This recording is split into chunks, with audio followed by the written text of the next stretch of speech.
Hello दोस्तों, गीतांजलि हिंदी पर आप सभी का हार्दिक स्वागत है। तो आज हम हिंदी साहित्य का इतिहास पर क्लास स्टार्ट करने वाले हैं। आज से ये क्लास रोज़ाना होगी और आप लोगों को इस क्लास में आदिकाल से लेकर आधुनिक काल का पूरा विषय पढ़ाया जाएगा। आपकी आदिकाल से लेकर आधुनिक काल तक की पूरी क्लासेस होंगी और रोज़ाना होंगी। तो आप लोग हमारे साथ बने रहिए हिंदी साहित्य का इतिहास पूरा पढ़ने के लिए। हम कुछ ही दिनों में ये पूरी क्लास ख़त्म करेंगे और पूरा का पूरा हिंदी साहित्य का इतिहास कवर करेंगे। तो आज हम पढ़ने वाले हिंदी साहित्य का इतिहास और गद्य विधा है, जिसमें हिंदी साहित्य का इतिहास लेखन पढ़ने वाले हैं। तो आइए देखते हैं कि हिंदी साहित्य इतिहास लेखन की कितनी पद्धतियां हैं, किन किन पद्धतियों का इस्तेमाल कर करके, किन किन पद्धतियों का प्रयोग करके इतना बड़ा हिंदी साहित्य का इतिहास हमारे सामने रखा गया है। इतना अच्छा और विस्तृत इतिहास हमारे सामने हिंदी साहित्य का रखा हुआ है। तो आइए देखते हैं। हिंदी साहित्य के इतिहास की दृष्टि से उल्लेख्य ग्रंथ भक्ति काल से ही मिलने लगते हैं, जैसे गोकुलनाथ कृत 84 वैश्रवण की वार्ता, 252 वैश्रवण की वार्ता और नाभादास कृत भक्तमाल। किंतु कवियों का विवरण मात्र होने से इन्हें इतिहास ग्रंथ नहीं माना जाता है। जैसा कि हम सभी जानते हैं, 84 वैश्रवण की वार्ता और 252 वैश्रवण की वार्ता एवं भक्तमाल में बहुत सारे कवियों के जीवन परिचय के बारे में दिया हुआ है, लेकिन केवल विवरण दिया गया है। कवियों के बारे में केवल थोड़ा थोड़ा विवरण दिया गया है। इससे उनके समय और उनके समय काल में होने वाली चीज़ों या साहित्य में बढ़ने वाली चीज़ों के बारे में बहुत कम बताया गया है, जिसके कारण इसे इतिहास ग्रंथ नहीं माना जाता है। तो हिंदी साहित्य के इतिहास लेखन की परंपरा का आरंभ 19वीं सदी में गारसा दत्तासी कृत स्तवार द लालित्यूर एंदुई हिंदुस्तानी से माना जाता है। तो सर्वमान्य रूप से इतिहास लेखन की परंपरा का आरंभ हमें गारसा दत्तासी जो फ्रेंच विद्वान थे, उनकी पुस्तक स्तवार द लालित्यूर एंदुई हिंदुस्तानी से माना जाता है। आगे हम देखते हैं। तो हिंदी साहित्य के इतिहास लेखन की 4 पद्धतियां मुख्य रही हैं, जिनमें से वर्णानुक्रम पद्धति पहली पद्धति है। इसमें रचनाकारों का विवरण उनके नाम के प्रथम वर्ण के क्रम से दिया जाता है। उदाहरण के लिए तुलसीदास, चिंतामणि, केदार सिंह का समय भले ही भिन्न हो, किंतु उनका क्रम इस प्रकार होगा: केदारनाथ सिंह, चिंतामणि, तुलसीदास।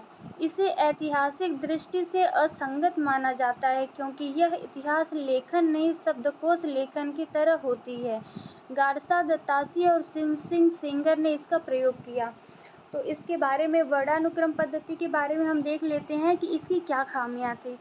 इसकी खामियां ये थी कि जैसे केदारनाथ सिंह, जिनका जन्म समय है 1932, लेकिन अगर वर्णानुक्रम पद्धति में इनको रखा जाएगा तो सबसे पहले रखा जाएगा, जबकि ये सबसे छोटे निकलते हैं, तो इनको तो सबसे बाद में होना चाहिए, लेकिन वर्णानुक्रम पद्धति में इनको सबसे पहले रखा जाएगा।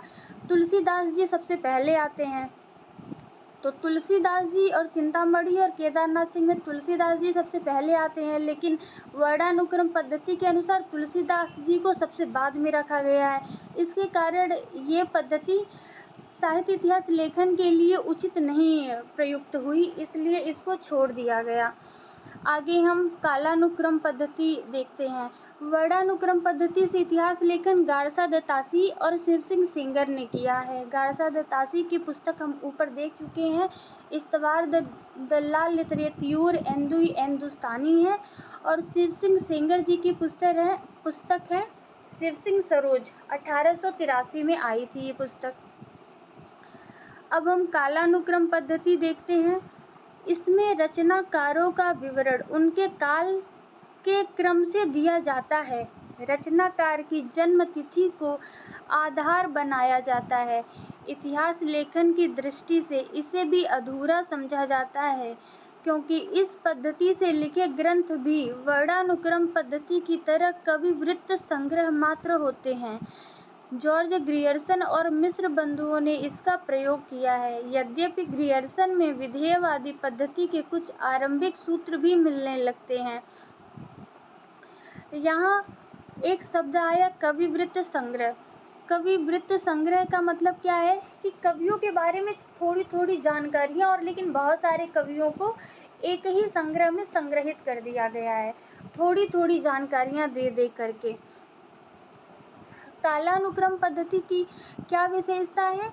इसमें समय काल के अनुसार, जो समय जो रहा है उस काल के अनुसार लेखकों को रखा गया। जैसे कि इसका प्रयोग जॉर्ज ग्रियर्सन और मिस्र बंधुओं ने किया। तो जॉर्ज ग्रियर्सन ने अपने साहित्य इतिहास ग्रंथ को 11 भागों में बांटा। 11 भागों में जब बांटा तो हर एक भाग का हर एक काल से संबंध रखा।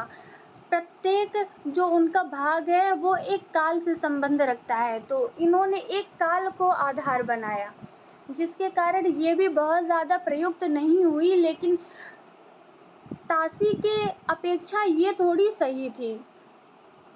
इसके आगे आती है हमारी वैज्ञानिक पद्धति। वैज्ञानिक पद्धति, इसमें ग्रंथकार निरपेक्ष एवं तटस्थ रहकर तथ्य संकलन कर उसे क्रमबद्ध रूप में प्रस्तुत करता है।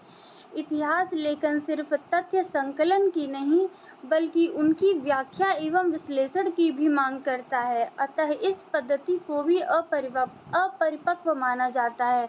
जैसा कि हम सभी जानते हैं कि वैज्ञानिक पद्धति, विज्ञान का मतलब है कि किसी भी तथ्य का एकदम शुद्धता से संकलन।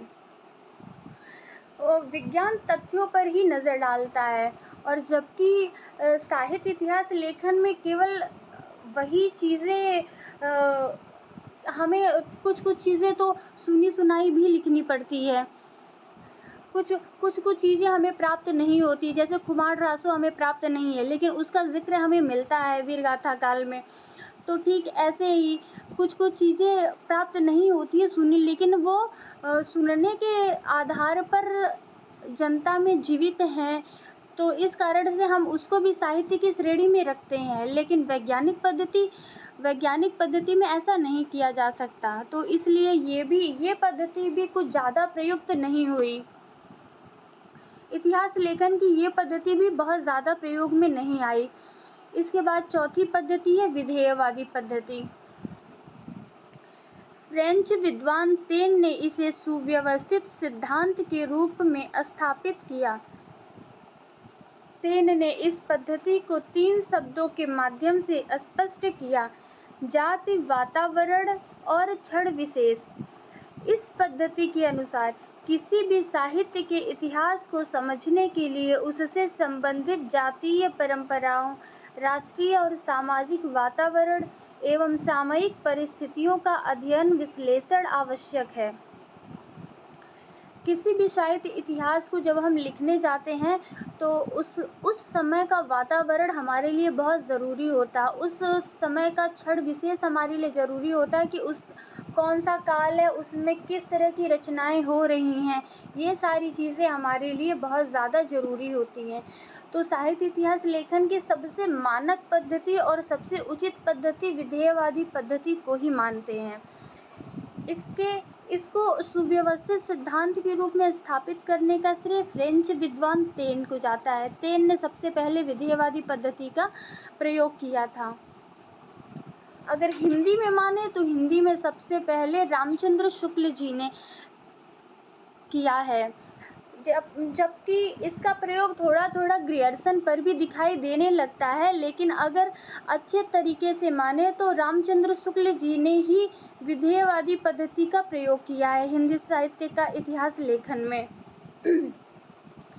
इसे इतिहास लेखन की व्यापक, स्पष्ट एवं विकसित पद्धति माना गया है, क्योंकि इसके द्वारा साहित्य की विकास प्रक्रिया को बहुत कुछ स्पष्ट किया जा सकता है।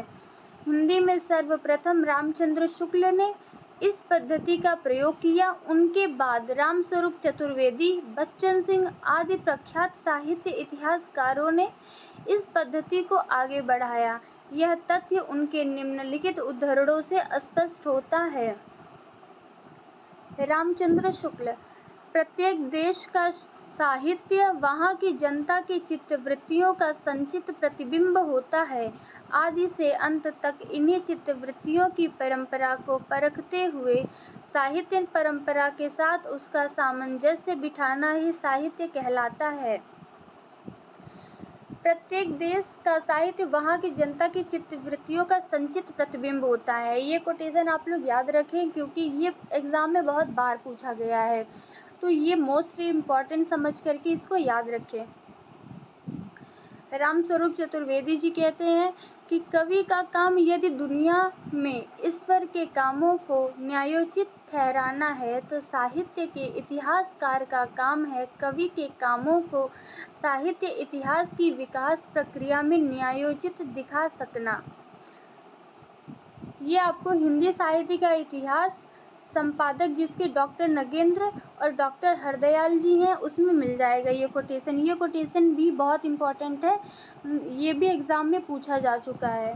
तो आप लोग कोटेशन पर ध्यान रखना और कोटेशन को ज़्यादा से ज़्यादा ट्रिक के माध्यम से बस इसमें से कीवर्ड आप निकाल लें, कीवर्ड निकाल करके कहीं भी लिख लें और सामने लिख दें किसका है। कीवर्ड याद रखेंगे तो पूरा कोटेशन आपको आसानी से रिकॉल हो जाएगा जब एग्ज़ाम में आएगा। तो कोटेशंस आप लोग याद रखना क्योंकि जो महत्वपूर्ण कोटेशंस हैं मैंने वही रखे हैं केवल यहाँ पे।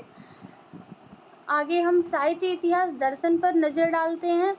जिस प्रकार साहित्य की परंपरा का अध्ययन साहित्य इतिहास लेखन के माध्यम से किया जाता है उसी प्रकार साहित्य इतिहास लेखन व उसकी परंपरा का अध्ययन साहित्य इतिहास दर्शन कहलाता है। साहित्य इतिहास दर्शन से अभिप्राय साहित्य के इतिहास लेखन में प्रयुक्त दृष्टिकोणों एवं विचारों का अध्ययन करने वाले विषय से है। हिंदी में नलिन विलोचन शर्मा ने इस तरह का उल्लेख्य ग्रंथ लिखा है। इनके ग्रंथ का नाम साहित्य इतिहास का दर्शन है। मैनेजर पांडे का साहित्य एवं साहित्य दृष्टि भी इस प्रकार का ग्रंथ है। इसमें से आपको नलिन विलोचन शर्मा के साहित्य इतिहास का दर्शन वाली पुस्तक को याद रखने की बहुत ज़्यादा ज़रूरत है क्योंकि ये एग्ज़ाम में कई दफ़े पूछा गया है। अब हम आगे आचार्य रामचंद्र शुक्ल की हिंदी साहित्य का इतिहास जिसका प्रकाशन वर्ष 1929 है उससे कुछ उद्धरण लेकर के मैंने यहाँ रखे हैं, उसको भी हम थोड़ा जान लेते हैं क्योंकि बहुत अच्छा काम किया है इन्होंने। और हिंदी साहित्य का इतिहास हमारे हिंदी पढ़ने वाले सभी बालकों के लिए रामबाण होता है। हमारी शुरुआत ही रामचंद्र शुक्ल जी की पुस्तक से होती है। अगर हम हिंदी के किसी भी कॉम्पिटिटिव एग्ज़ाम में पैर रखने जाते हैं, हम स्टार्टिंग ही करते हैं तो स्टार्टिंग में ही हमको सबसे पहले हिंदी साहित्य का इतिहास पढ़ने की आवश्यकता होती है क्योंकि अगर हम ये पुस्तक पढ़ लेते हैं तो समझ लीजिए हमने एग्ज़ाम के बहुत सारे महत्वपूर्ण बिंदुओं को अपने दिमाग में बिठा लिया है, बहुत सारे कन्फ्यूज़न पॉइंट को हमने अपने दिमाग से क्लियर कर लिया है जिससे हमें आगे जो भी हम पढ़ेंगे उससे कन्फ्यूज़न क्रिएट नहीं होगा। तो आइए हम वक्तव्य से कुछ देखते हैं। वक्तव्य एवं काल विभाजन। आचार्य शुक्ल ने अपने से पहले लिखे गए साहित्य इतिहास ग्रंथों को कविवृत्त संग्रह कहा है। ऊपर जो ग्रियर्सन में कालानुक्रम पद्धति में कविवृत्त संग्रह आया था वो किसने कहा है? तो आचार्य रामचंद्र शुक्ल ने अपने से पहले मतलब 1929 से पहले तीन साहित्य इतिहास ग्रंथ लिखे गए थे, तासी जी का, फिर ग्रियर्सन जी का और शिव सिंह सेंगर जी का। तो उन तीनों इस साहित्य इतिहास ग्रंथों को कविवृत्त संग्रह की संज्ञा दी है इन्होंने। शिव सिंह सरोज को कविवृत्त संग्रह कहा है। Modern vernacular literature of northern Hindustan को बड़ा कविवृत्त संग्रह कहा है। मिश्र बंधु विनोद को प्रकांड कविवृत्त संग्रह कहा गया है।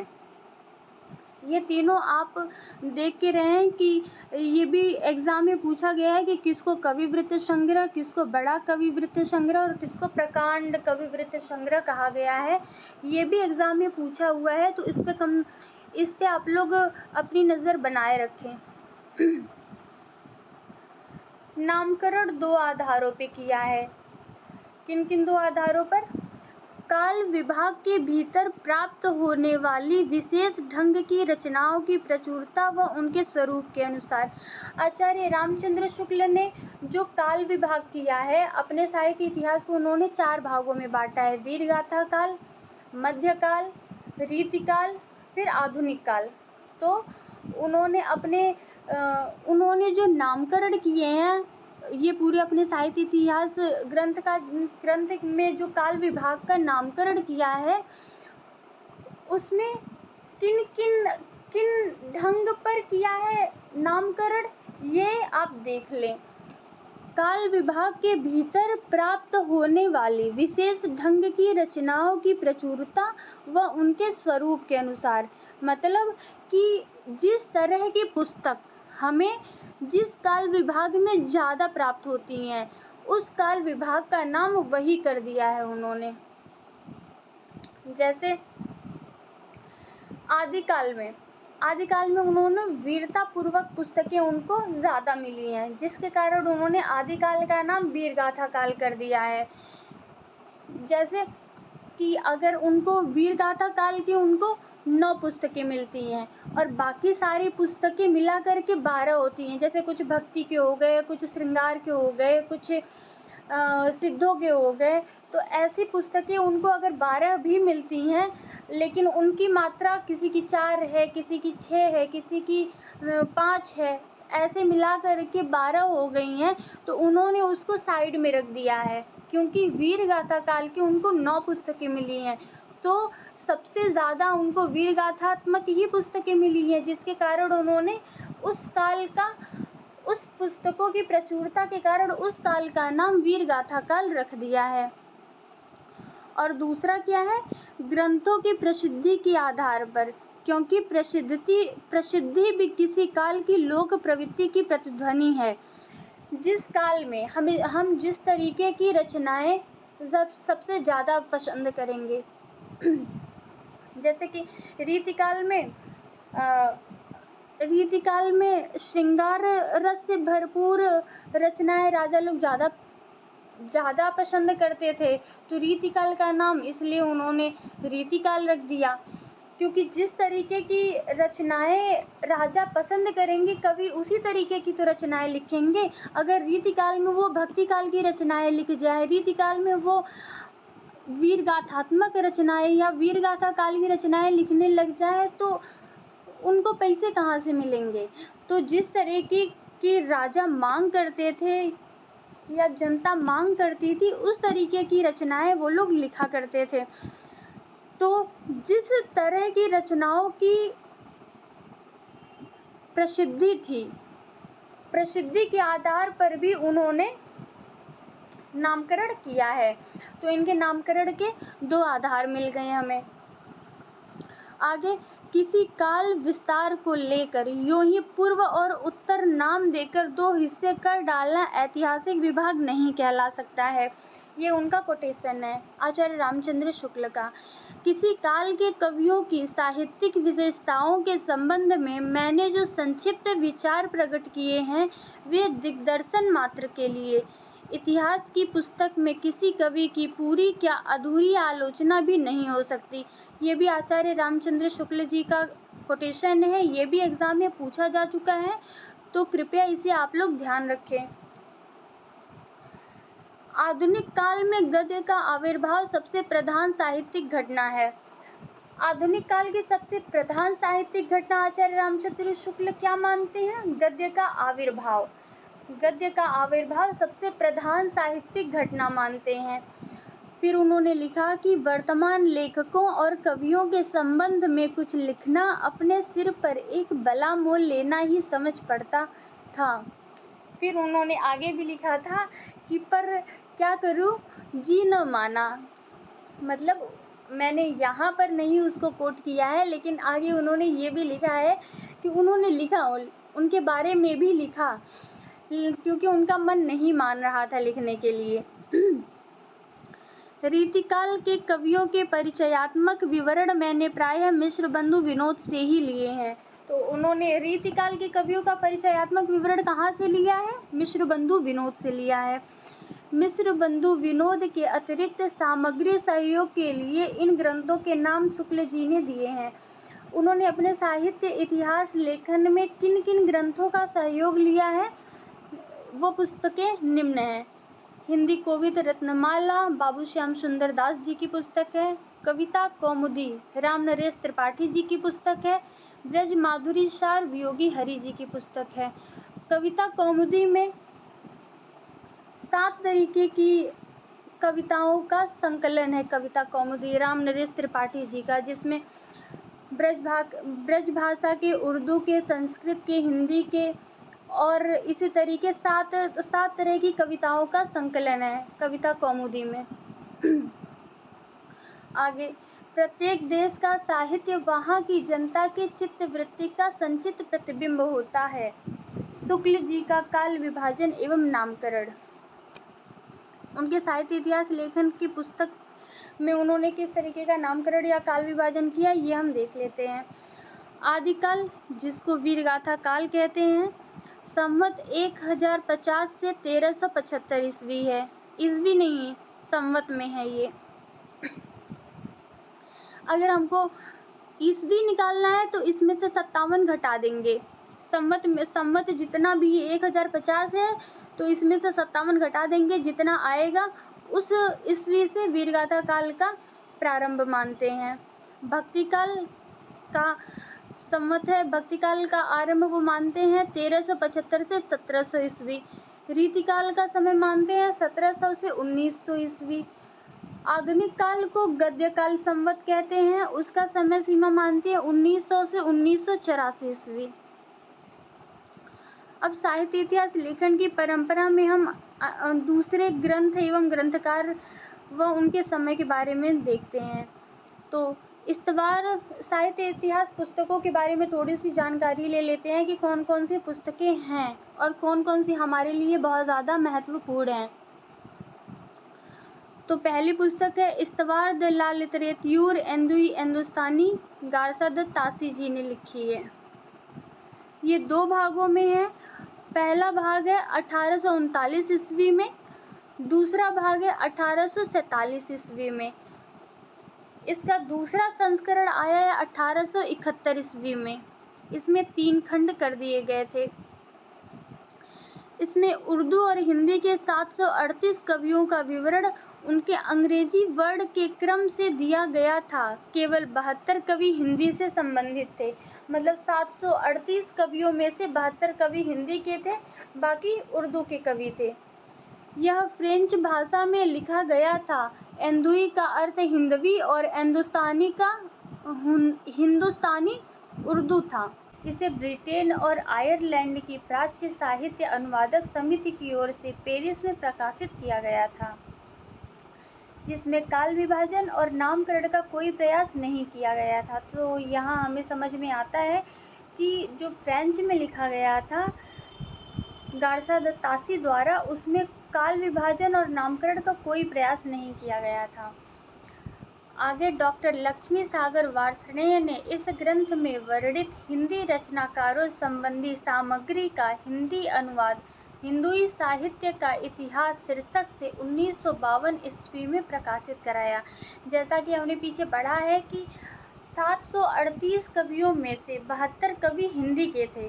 तो डॉक्टर लक्ष्मी सागर वार्ष्णेय ने उन 72 कवियों को ले करके उनसे संबंधी जो सामग्री थी उसको ले करके हिंदुई साहित्य का इतिहास शीर्षक से 1952 में प्रकाशित करा दिया। अब हमारी साहित्य इतिहास के क्रम में दूसरी पुस्तक है तज़किरा ई शुअरा ई हिंदी। मौलवी करीमुद्दीन इसके लेखक हैं। ये 1848 में लिखा गया था। दिल्ली कॉलेज द्वारा प्रकाशित इस ग्रंथ में 1004 कवियों का विवरण दिया गया है, जिनमें 62 कवि ही हिंदी से संबंधित हैं। 1004 कवियों में से 62 कवि हिंदी के हैं, बाकी और विषयों के कवि हैं। इस ग्रंथ का महत्व इस बात में है कि इसमें सर्वप्रथम कालक्रम का ध्यान रखा गया, किंतु नामकरण नहीं किया गया। जहाँ तक कि हमको पता है कि कालक्रम का जिक्र सर्वप्रथम ग्रियर्सन द्वारा प्रकाशित रचना में किया गया। सर्वप्रथम ग्रियर्सन द्वारा प्रकाशित पुस्तक में, इतिहास की पुस्तक में किया गया, लेकिन उससे पहले मौलवी करीमुद्दीन ने कालक्रम का ध्यान रख करके अपनी इतिहास की पुस्तक की रचना की थी। तो अब हमें यहाँ से एक फैक्ट और मिल जाता है कि सर्वप्रथम कालक्रम का ध्यान किस पुस्तक में लिया गया। तो हमें आंसर मिलता है तज़किरा-ई-शुअरा-ई-हिंदी, जो मौलवी करीमुद्दीन द्वारा लिखा गया है। इसे तवक़ा-शुअरा भी कहा जाता है, इसका अन्य नाम तवक़ा-शुअरा भी है। भाषा काव्य संग्रह महेश दत्त शुक्ल 1873, हमारी तीसरी इतिहास संबंधी पुस्तक है भाषा काव्य संग्रह। यह हिंदी भाषा में लिखा गया। पहले की जो 2 पुस्तकें हमें मिल चुकी है, वो पहली फ्रेंच में लिखी थी, दूसरी उर्दू में लिखी थी। अब तीसरी हमें किस भाषा में मिल रही है? ये हिंदी भाषा में लिखा हुआ पहला हिंदी साहित्य इतिहास संबंधी ग्रंथ था। तो अगर ये हमारे लिए एक इम्पॉर्टेंट महत्वपूर्ण फैक्ट हो गया कि हिंदी भाषा में लिखा गया प्रथम साहित्य इतिहास संबंधी ग्रंथ क्या है, कौन सा है? तो भाषा काव्य संग्रह। यह नवल किशोर प्रेस लखनऊ से प्रकाशित हुआ था। हमारा अगला साहित्य इतिहास संबंधी पुस्तक है शिव सिंह सरोज।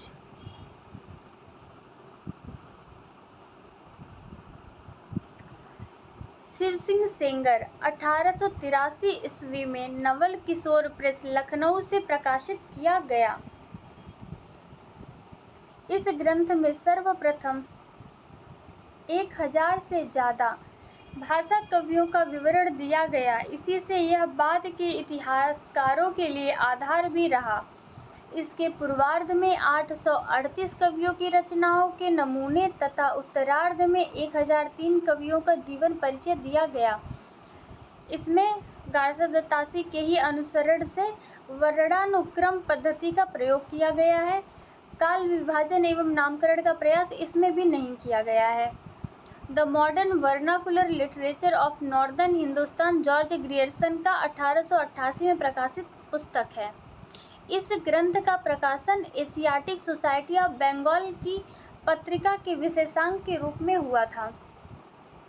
ग्रियर्सन की पुस्तक का नाम the modern vernacular literature of northern Hindustan George Grierson द्वारा लिखा हुआ है।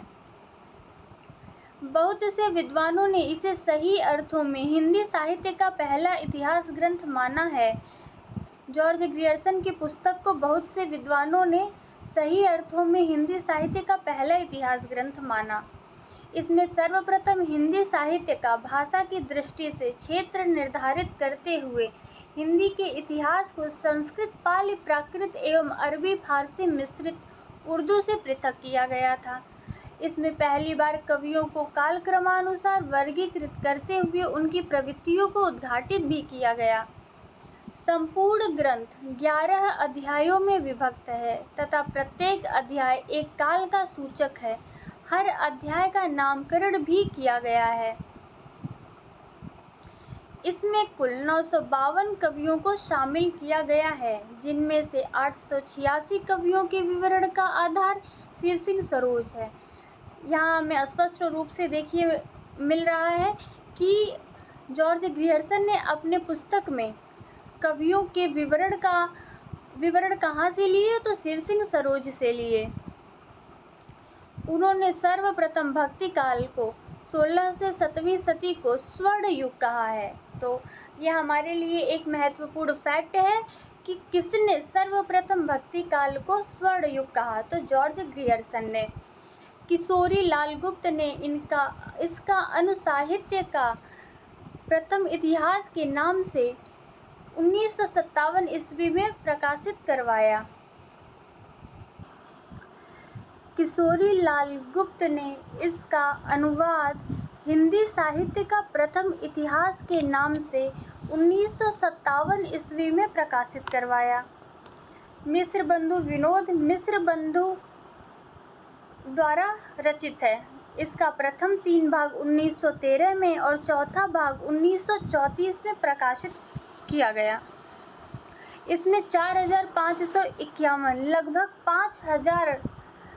लगभग 5,000 कवियों को शामिल किया गया। यद्यपि ग्रियर्सन काल विभाजन एवं नामकरण कर चुके थे, किंतु व्यवस्थित रूप से इसका श्रेय मिश्र बंधुओं को जाता है। इन्होंने संपूर्ण इतिहास को 5 कालों में विभाजित किया। मिश्र बंधु 3 भाई थे, गणेश बिहारी, श्याम बिहारी, सुखदेव बिहारी। इनको हम GSS के नाम से याद कर लेते हैं। ये हमारी ट्रिक छोटी सी बन जाती है, GSS। तो गणेश, श्याम, सुखदेव, इनके साथ कृष्ण बिहारी का नाम चलता है, तो हमको कृष्ण बिहारी को नहीं याद करना है, इसलिए GSS याद कर लेंगे तो आसानी से टिक कर लेंगे। हिंदी साहित्य का इतिहास रामचंद्र शुक्ल द्वारा 1929 ईस्वी में लिखा गया। यह पंच मूलतः नागरी प्रचारिणी सभा से प्रकाशित हिंदी शब्द सागर की भूमिका के रूप में लिखा गया था। इस भूमिका को हिंदी साहित्य का विकास नाम दिया गया था।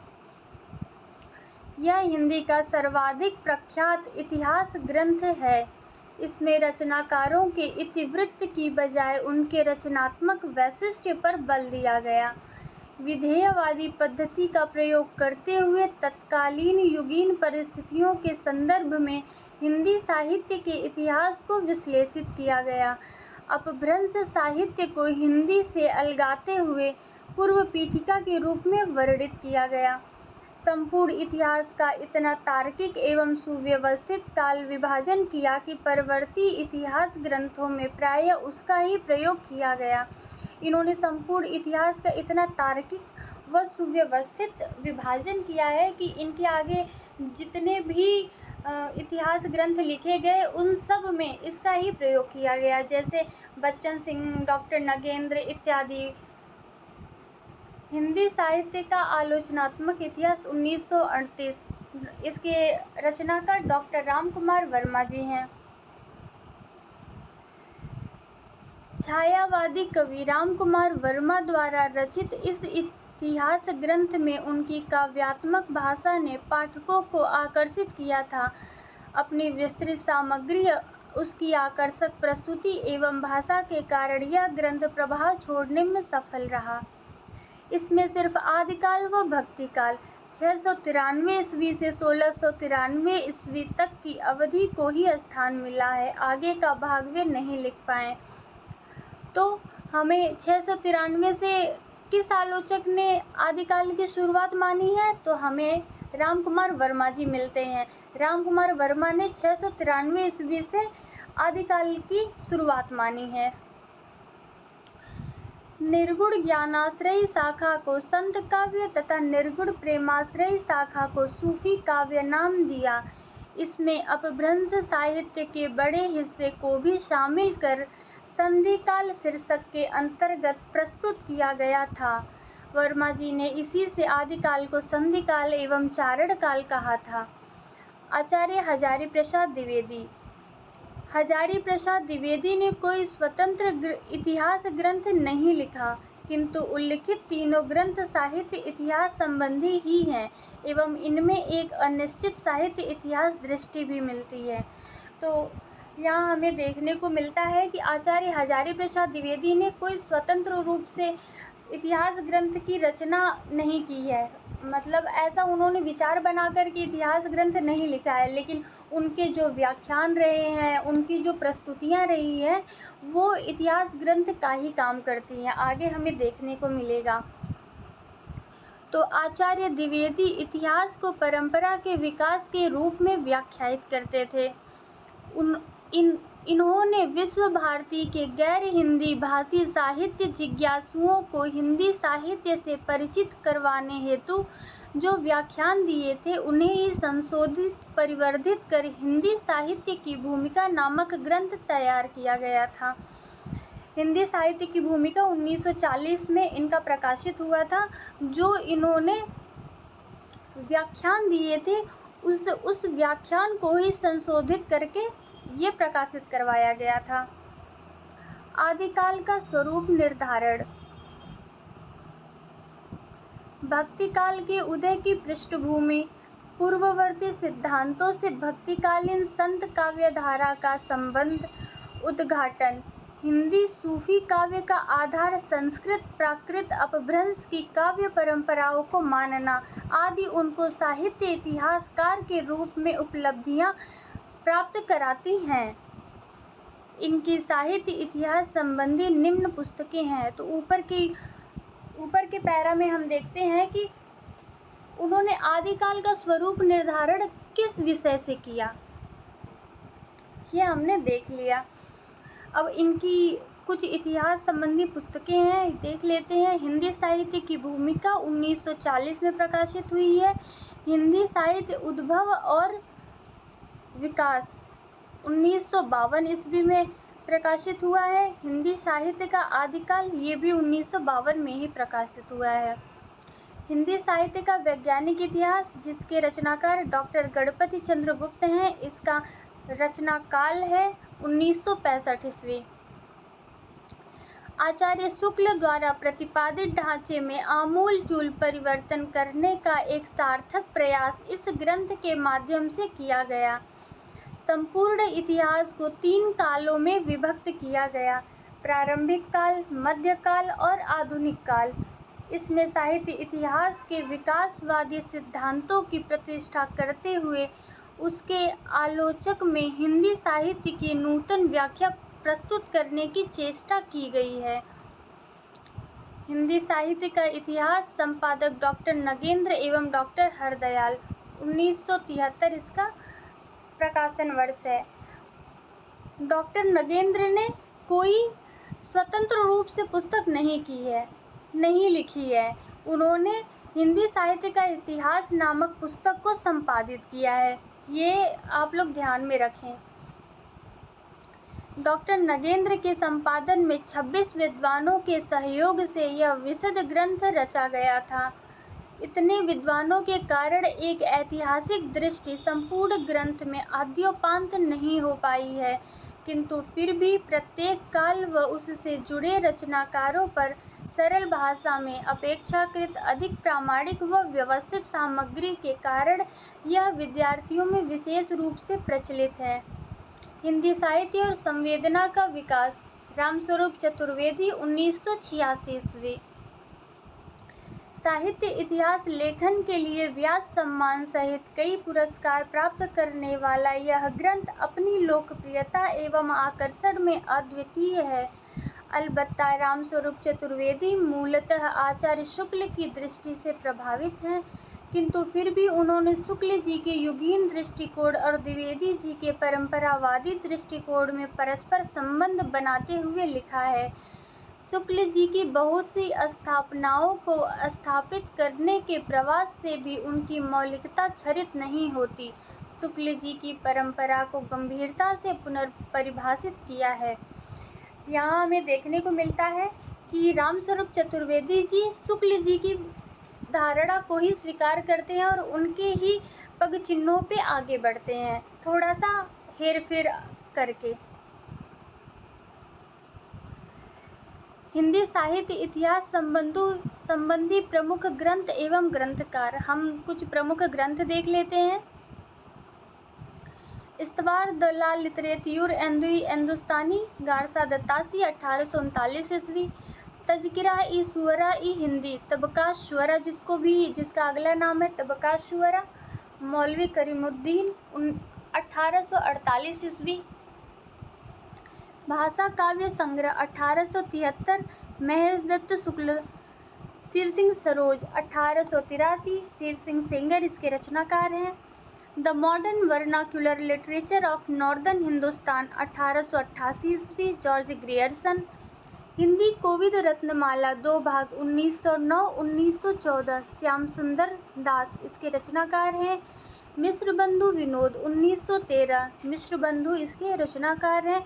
मिश्र बंधुओं में गणेश, सुखदेव और श्याम बिहारी आते हैं। ए sketch of Hindi literature, 1917, Edwin Greaves, इसका आप सन याद रखें 1917, ये क्योंकि कई बार एग्जाम में पूछा गया है तो अब इसके सन पूछने के चांसेस ज़्यादा हैं। A history of Hindi literature, 1920, FEK, इसका भी सन आप लोग याद रखें। ब्रजमाधुरी सार 1923, वियोगी हरि। हिंदी साहित्य विमर्श 1923, पद्मलाल पुन्नालाल बख्शी। हिंदी भाषा का विकास 1924, श्याम सुंदर दास। कविता कौमुदी 1928, राम नरेश त्रिपाठी। हिंदी साहित्य का इतिहास 1929, रामचंद्र शुक्ल। हिंदी भाषा एवं साहित्य 1930, श्याम सुंदर दास। हिंदी साहित्य का विवेचनात्मक इतिहास 1930, सूर्यकांत शास्त्री इसके रचनाकार हैं। हिंदी साहित्य का इतिहास 1931, रमाशंकर शुक्ल रसाल। एक ही नाम से देखिए 2-3 पुस्तकें आपको मिलेंगी, तो कंफ्यूज ना होइएगा। हिंदी साहित्य का इतिहास 1931 रमाशंकर शुक्ल रसाल जी द्वारा रचित है, और हिंदी साहित्य का इतिहास 1929 रामचंद्र शुक्ल जी द्वारा रचित है, और हिंदी साहित्य का इतिहास 1973 डॉक्टर नगेंद्र द्वारा संपादित है। तो ये चीज़ें आप याद रखिएगा। हिंदी भाषा और साहित्य का विकास 1931, अयोध्या सिंह उपाध्याय, हरिऔध। हिंदी साहित्य 1933, संपादक डॉक्टर धीरेन्द्र वर्मा। आधुनिक हिंदी साहित्य का इतिहास 1934, कृष्ण शंकर शुक्ल। हिंदी साहित्य का आलोचनात्मक इतिहास 1938, doctor Ramkumar Verma. Modern Hindi literature 1939, doctor Indranath Madan. Hindi साहित्य की भूमिका 1940, हजारी प्रसाद द्विवेदी। खड़ी बोली हिंदी साहित्य का इतिहास 1941, ब्रजरत्न दास। आधुनिक हिंदी साहित्य 1941, लक्ष्मी सागर वार्ष्णेय। हिंदी काव्य धारा 1944, राहुल सांकृत्यायन। हिंदी साहित्य 20वीं शताब्दी 1949, नंदुलारे वाजपेयी, डॉक्टर नगेंद्र। डॉक्टर नगेंद्र नहीं है, ये गलत इसमें दिया हुआ है। तो हिंदी साहित्य 20वीं शताब्दी 1949, नंदुलारे वाजपेयी। हिंदी वीर काव्य 1945, डॉक्टर टीकम सिंह तोमर। रीति काव्य की भूमिका 1949, डॉक्टर नगेंद्र। आधुनिक हिंदी साहित्य 1950, नंदुलारे वाजपेयी। उत्तरी भारत की संत परंपरा 1951, परशुराम चतुर्वेदी। हिंदी साहित्य का आदिकाल 1952, हजारी प्रसाद द्विवेदी। हिंदी साहित्य उद्भव और विकास 1952, हजारी प्रसाद द्विवेदी। हिंदी साहित्य का अतीत 1960, विश्वनाथ प्रसाद मिश्र। साहित्य का इतिहास दर्शन 1960, नलिन विलोचन शर्मा। हिंदी साहित्य का बृहद इतिहास 16 भाग में, नागरी प्रचारणी सभा द्वारा 1961 ईस्वी में। हिंदी साहित्य का वैज्ञानिक इतिहास 1965 में, डॉक्टर गणपति चंद्र गुप्त द्वारा। हिंदी साहित्य का इतिहास 1973, संपादक डॉक्टर नगेंद्र, डॉक्टर हरदयाल। आधुनिक हिंदी का आदिकाल 1973, नारायण चतुर्वेदी। साहित्य एवं इतिहास दृष्टि 1981, मैनेजर पांडे। हिंदी साहित्य का सरल इतिहास 1985, विश्वनाथ त्रिपाठी। हिंदी साहित्य और संवेदना का विकास 1986, रामस्वरूप चतुर्वेदी। हिंदी साहित्य का दूसरा इतिहास 1996, बच्चन सिंह। हिंदी साहित्य का आधा इतिहास 2003, सुमन राजे। हिंदी साहित्य का मौखिक इतिहास 2004, संपादक नीलाभ हैं। हिंदी साहित्य का ओझल नारी इतिहास 2012, नीरजा माधव। ये हमारे कुछ महत्वपूर्ण हिंदी साहित्य की पुस्तकें हो गई, इसको आप ज़रूर ध्यान में रखें। आगे हम देखते हैं उदय नारायण तिवारी कृत हिंदी भाषा का उद्भव और विकास तथा डॉक्टर भगीरथ मिश्र कृत हिंदी काव्य शास्त्र का इतिहास उल्लेख्य ग्रंथ हैं। राम नरेश त्रिपाठी। ये अभी जो मैंने लिस्ट बताई है, इसमें से आपको मैं इम्पॉर्टेंट मार्क करा देती हूँ, आप इम्पॉर्टेंट मार्क कर लें। इसमें हिंदी साहित्य का ओझल नारी इतिहास, मौखिक इतिहास, आधा इतिहास और दूसरा इतिहास, ये चारों मोस्ट इम्पॉर्टेंट है। इसको आप लोग मोस्ट इम्पॉर्टेंट 5 स्टार लगा करके आप इनको मार्क कर लीजिए। हिंदी साहित्य और संवेदना का विकास, ये भी बहुत ज़्यादा महत्वपूर्ण है। हिंदी साहित्य का सरल इतिहास भी बहुत महत्वपूर्ण है। इसको भी आप लोग एकदम से मोस्ट इम्पॉर्टेंट लिख लीजिएगा। हिंदी साहित्य का इतिहास 1973, संपादक डॉक्टर नगेंद्र, इसको भी लिख लें। हिंदी साहित्य का वैज्ञानिक इतिहास, ये भी बहुत ही ज़्यादा महत्वपूर्ण है। हिंदी साहित्य का बृहद इतिहास, ये भी बहुत इम्पॉर्टेंट है। इतिहास दर्शन, हिंदी साहित्य का अतीत, ये दोनों भी आप बिल्कुल ही याद रखें। हजारी प्रसाद द्विवेदी के तीनों इतिहास की पुस्तकें आप याद रखें क्योंकि बहुत ज़्यादा ज़रूरी हैं। परशुराम चतुर्वेदी, डॉक्टर नंदुलारे वाजपेयी, इन दोनों की रचनाएं याद रखें। डॉक्टर नगेंद्र की भी याद रखें, ये सब इम्पॉर्टेंट है। डॉक्टर टीकम सिंह तोमर, हिंदी वीर काव्य भी बहुत ज़्यादा महत्वपूर्ण है। आधुनिक हिंदी साहित्य, लक्ष्मी सागर वार्ष्णेय, हिंदी काव्य धारा, हिंदी साहित्य 20वीं शताब्दी, इन तीनों को भी आप मोस्ट लगा लेना, बहुत ज़्यादा इम्पॉर्टेंट है वो भी। मॉडर्न हिंदी लिटरेचर, ये भी आप लगा लें, मोस्ट इम्पॉर्टेंट है। राम कुमार वर्मा जी की भी पुस्तक लगा लें, मोस्ट इम्पॉर्टेंट है।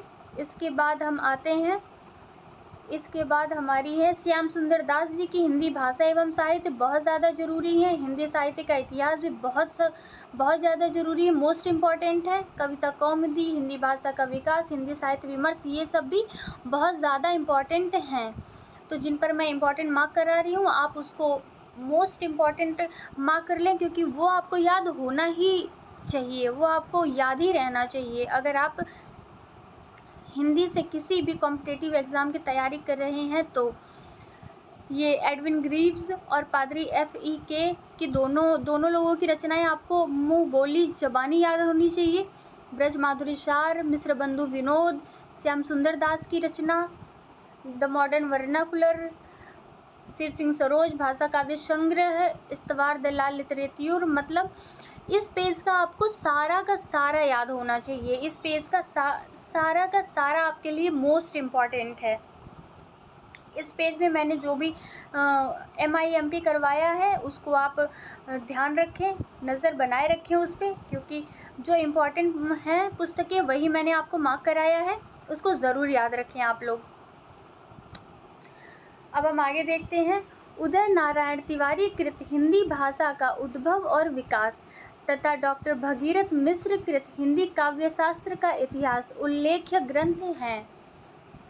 राम नरेश त्रिपाठी ने कविता कौमुदी के 8 भागों में हिंदी, उर्दू, बांग्ला और संस्कृत की कविताओं का लोकगीतों का संकलन संपादन किया था। राम नरेश त्रिपाठी ने की पुस्तक कविता कौमुदी जो 8 भागों में संपादित है, ये भी आप लोग याद रखें। साहित्य इतिहास संबंधी अन्य उल्लेख्य ग्रंथ, राजस्थानी भाषा और साहित्य, डॉक्टर मोतीलाल मेनारिया, इसको आप याद रखेंगे। राजस्थान का पिंगल साहित्य, इसको भी आप याद रखेंगे। हम आगे बढ़ते हैं। चैतन्य मत और ब्रज साहित्य, ये बस देख लीजिएगा, हमारे लिए बहुत ज़्यादा इम्पोर्टेंट नहीं है। हम आगे पढ़ते हैं। आचार्य हजारी प्रसाद द्विवेदी के विषय में डॉक्टर गणपति चंद्र गुप्त ने लिखा। वस्तुतः वे पहले व्यक्ति हैं जिन्होंने आचार्य शुक्ल की अनेक धारणाओं और स्थापनाओं को चुनौती देते हुए उन्हें सबल प्रमाणों के आधार पर खंडित किया। निश्चय ही आचार्य द्विवेदी हिंदी के सबसे अधिक सशक्त इतिहासकार रहे हैं। हिंदी के साहित्य इतिहास लेखन के संदर्भ में नलिन विलोचन शर्मा के निम्नलिखित मत स्मरणीय हैं।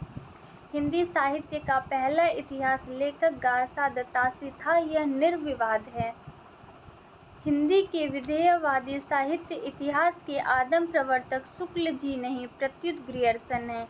ये नलिन विलोचन शर्मा जी के कुछ मत हैं, इनको हम देख लेते हैं कि इन्होंने हमें क्लियर है कि सबसे पहले हिंदी साहित्य का इतिहास लिखने वाले पहले लेखक गारसा दत्तासी हैं और विधेयवादी पद्धति के आदम प्रवर्तक ग्रियर्सन हैं, ऐसा नलिन विलोचन शर्मा जी कह रहे हैं। अब हम हिंदी साहित्य का काल और काल विभाजन देख लेते हैं एवं नामकरण देख लेते हैं। जॉर्ज ग्रियर्सन का काल विभाजन इन्होंने 11 भागों में अपने साहित्य इतिहास की पुस्तक में विभाजित किया है। पहला है चारण काल, 700 से 1400 ईस्वी को इन्होंने चारण काल कहा है। 15वीं सदी का धार्मिक पुनर्जागरण दूसरा है। तीसरा मलिक मोहम्मद जायसी का प्रेम काव्य है। चौथा ब्रज का कृष्ण काव्य सन 1500 से 1600 ईस्वी है। पांचवा मुगल दरबार है। छठवां तुलसीदास है। सातवां रीति काव्य सन 1580 से 1692 ईस्वी तक के समय को उन्होंने रीति काव्य से संबोधित किया है। आठवां तुलसीदास के अन्य परवर्ती सन 1600 से 1700 ईस्वी के कवियों को वो तुलसीदास के अन्य परिवर्ती कवि के नाम से संबोधित करते हैं। 18वीं शताब्दी 1700 से 1800 ईस्वी को 18वीं शताब्दी नाम दिया है। 10वां कंपनी के शासन में हिंदुस्तान, 11वीं विक्टोरिया के शासन में हिंदुस्तान। नेट के एग्जाम में पूछा गया है कि 11वें भाग का नामकरण ग्रियर्सन ने क्या किया है, तो 11वें भाग का नामकरण किया है विक्टोरिया के शासन में हिंदुस्तान। ये आप लोग इनका नाम याद रखना, क्योंकि ये एग्ज़ाम में पूछा जा चुका है, तो कुछ भी पूछने की बहुत ज़्यादा चांसेस हैं। आगे मिस्र बंधुओं का काल विभाजन एवं नामकरण देख लेते हैं। प्रारंभिक काल को 2 भागों में बांटा है। पूर्व प्रारंभिक काल 700 से 1343 विक्रम संवत। उत्तर आरंभिक काल 1344 से 1444 विक्रम संवत। दूसरा माध्यमिक काल को 2 भागों में बांटा है इन्होंने। पूर्व माध्यमिक काल 1445 से 1560 विक्रम संवत। दूसरा प्रौढ़ माध्यमिक काल 1561 से 1680 विक्रम संवत। उसके बाद अलंकृत काल से परिभाषित किया इन्होंने रीति काल को, तो पूर्व अलंकृत काल और उत्तर अलंकृत काल सन 1681 से 1889 विक्रम संवत। फिर परिवर्तन काल उन्होंने 1890 से 1925 विक्रम संवत माना है। वर्तमान काल 1926 विक्रम संवत से अब तक माना है। आचार्य रामचंद्र शुक्ल का काल विभाजन एवं नामकरण देख लेते हैं, तो इन्होंने आदिकाल को वीरगाथा काल नाम से संबोधित करते हुए इसकी समय सीमा 1050 से 1375 विक्रम संवत माना है। भक्ति काल को पूर्व मध्य काल को भक्ति काल नाम से संबोधित करते हुए 1375 इस विक्रम संवत से 1700 विक्रम संवत इसकी समय सीमा मानी है। उत्तर मध्य काल को रीति काल नाम से संबोधित करते हुए इसकी समय सीमा 1700 से 1900 विक्रम संवत मानी है। आधुनिक काल को गद्य काल से संबोधित करते हुए 1900 से 1984 इसकी समय सीमा मानी है। डॉक्टर राम कुमार वर्मा का काल विभाजन एवं नामकरण देख लेते हैं।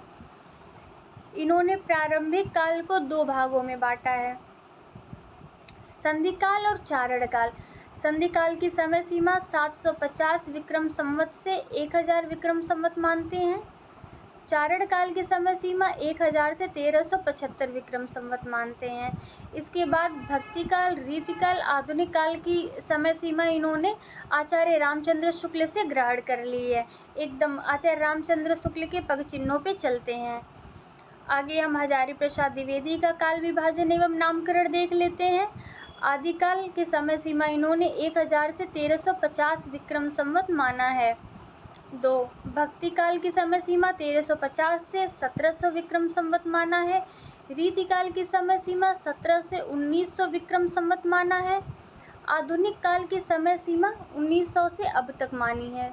आगे हम डॉक्टर गणपति चंद्र गुप्त का काल विभाजन एवं नामकरण देख लेते हैं। प्रारंभिक काल सन 1184 से 1350 ईस्वी मानते हैं। पूर्व मध्य काल भक्ति काल को ये भी पूर्व मध्य काल नाम से संबोधित करते हुए 1350 से 1600 ईस्वी मानते हैं उसका समय। रीति काल को उत्तर मध्य काल से संबोधित करते हुए 1600 से 1857 की क्रांति तक ये मानते हैं रीति काल का समय। 1857 से अब तक ये आधुनिक काल मानते हैं। डॉक्टर नगेंद्र द्वारा संपादित ग्रंथ हिंदी साहित्य का इतिहास का काल विभाजन एवं नामकरण एक आदिकाल 7वीं सदी के मध्य से 14वीं सदी के मध्य तक, भक्तिकाल 14वीं सदी के मध्य से 17वीं सदी के मध्य तक, रीतिकाल 17वीं सदी के मध्य से 19वीं सदी के मध्य तक, आधुनिक काल 19वीं सदी के मध्य से अब तक। तो आदिकाल का समय डॉक्टर नगेंद्र का आप बहुत अच्छे से याद रखेंगे, क्योंकि ये एग्ज़ाम में पूछा जा सकता है और बहुत ज़्यादा चांसेस है कि पूछा जाएगा, क्योंकि ये भी 7वीं सदी के मध्य से मानते हैं। ये भी राम कुमार वर्मा के ही इर्द गिर्द से मानते हैं आदिकाल का प्रारंभ। आधुनिक काल में इन्होंने 4 भाग किए हैं।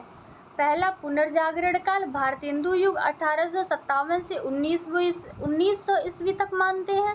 फिर जागरण सुधार काल, द्विवेदी युग को ये जागरण सुधार काल कहते हैं। ये एग्ज़ाम में कई बार पूछा गया है, तो आप कृपया इसे ध्यान रखें, क्योंकि ये एग्ज़ाम में कई बार पूछा जाने के कारण हमेशा प्रश्नों के कटघरे में खड़ा रहता है, तो इससे प्रश्न हमेशा ही बन जाते हैं। तो इसको मोस्ट इम्पॉर्टेंट लिख करके आप याद रखें। इसकी समय सीमा 1900 से 1918 ईस्वी माना जाता है। छायावाद युग, इसकी समय सीमा 1918 से 1938 ईस्वी मानी है। छायावाद युग की समय सीमा बेसिकली हम देखते हैं 1918 से 1936 ईस्वी, लेकिन डॉक्टर नगेंद्र 1918 से 1938 ईस्वी मानते हैं। ये भी एग्ज़ाम में पूछा जा चुका है और पूछे जाने की संभावना भी बहुत है, तो इसको भी मार्क कर लें आप और याद रखें। इसके बाद उन्होंने छायावादोत्तर काल माना है। अभी तक ये सारा छायावादोत्तर काल में ही मानते हैं। तो आगे ये क्लास लगातार कंटिन्यू अब होती रहेगी। आप लोग क्लास के साथ जुड़े रहें, अपने दोस्तों को शेयर करें, चैनल को लाइक शेयर सब्सक्राइब करें और हमारा मनोबल बढ़ाते रहें, ताकि हम अच्छे से अच्छे कंटेंट आपके लिए प्रोवाइड करा सकें। तो आगे बने रहें हमारे साथ गीतांजलि हिंदी पर।